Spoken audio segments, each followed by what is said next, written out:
આકાશવાણી અમદાવાદ વડોદરા. હવે સાંભળશો દેવભૂમિ દ્વારકા જિલ્લાનો સમાચાર પત્ર. લેખક કરણ જોશી.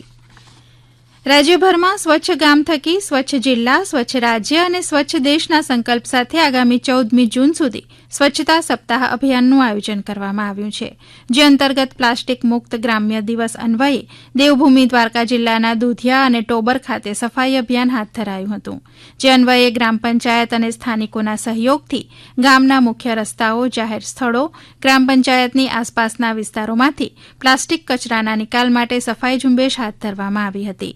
કાર્યક્રમમાં જિલ્લા પંચાયતના સદસ્ય, સરપંચ તથા સ્થાનિક આગેવાનો અને ગ્રામજનો જોડાયા હતા.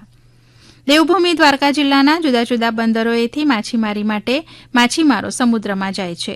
વાવાઝોડા, વરસાદ કે હવામાન અંગેની અન્ય આગાહીઓ સંબંધે આવા સમુદ્રમાં રહેલ માછીમારોને ચેતવણી પહોંચાડવી શક્ય હોતી નથી.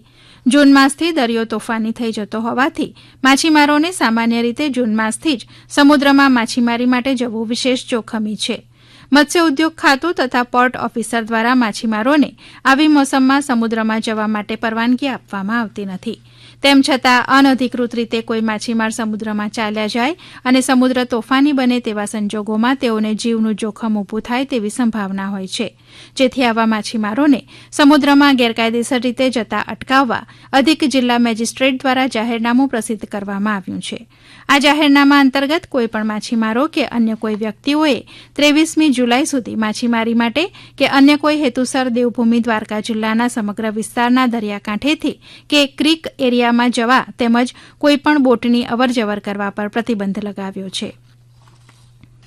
દેવભૂમિ દ્વારકા જિલ્લાના ભીમરાણા ગામ કાર્યક્રમમાં કેન્દ્રીય રાજ્યમંત્રી ભગીરથ ચૌધરીની વિશેષ ઉપસ્થિતિમાં ખેત બચાવો અભિયાન અંતર્ગત કૃષિ માર્ગદર્શન કાર્યક્રમ યોજાયો હતો.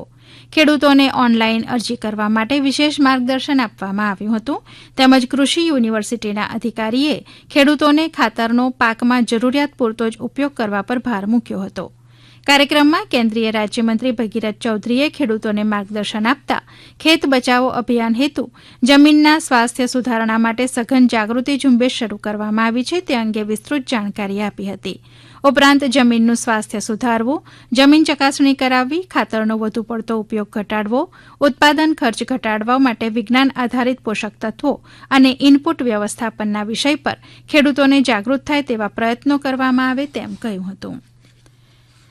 દેવભૂમિ દ્વારકા જિલ્લાના કલેક્ટર રાજેશ તન્નાની અધ્યક્ષતામાં આરોગ્ય તંત્રની વિવિધ સમીક્ષા બેઠકો જિલ્લા સેવા સદન ખંભાળિયા ખાતે યોજાઈ હતી, જેમાં માતૃ બાળ મરણ, સંચારી રોગો, તમાકુ મુક્તિ, જન્મ મરણ નોંધણી, ક્લિનિકલ એસ્ટાબ્લિશમેન્ટ રજીસ્ટ્રેશન, આયુષ્યમાન યોજનાના કેસોની સમીક્ષા કરવામાં આવી હતી.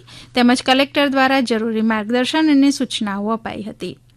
જિલ્લાના તમામ આયુષ્યમાન આરોગ્ય મંદિર ખાતે વિશ્વ હાઇપરટેન્શન જાગૃતિ સપ્તાહની ઉજવણી ચાલી રહી છે.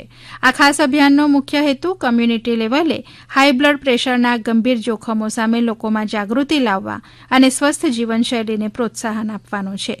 જિલ્લાના આરોગ્ય કર્મચારીઓ દ્વારા નાગરિકોને સ્વસ્થ જીવન જીવવા, નિયમિત કસરત કરવા, ખોરાકમાં મીઠા તેમજ તેલનો ઓછો ઉપયોગ કરવા, જંક ફૂડથી દૂર રહેવા અને દૈનિક જીવનમાં નિયમિત યોગા કરવા જેવી મહત્વપૂર્ણ બાબતો વિશે સઘન માર્ગદર્શન અને સમજણ પૂરી પાડવામાં આવી રહી છે. આપ સાંભળી રહ્યા હતા દેવભૂમિ દ્વારકા જિલ્લાનું સમાચાર પત્ર. લેખક કરણ જોશી. પ્રસારણ આકાશવાણીના અમદાવાદ વડોદરા કેન્દ્ર પરથી કરવામાં આવ્યું.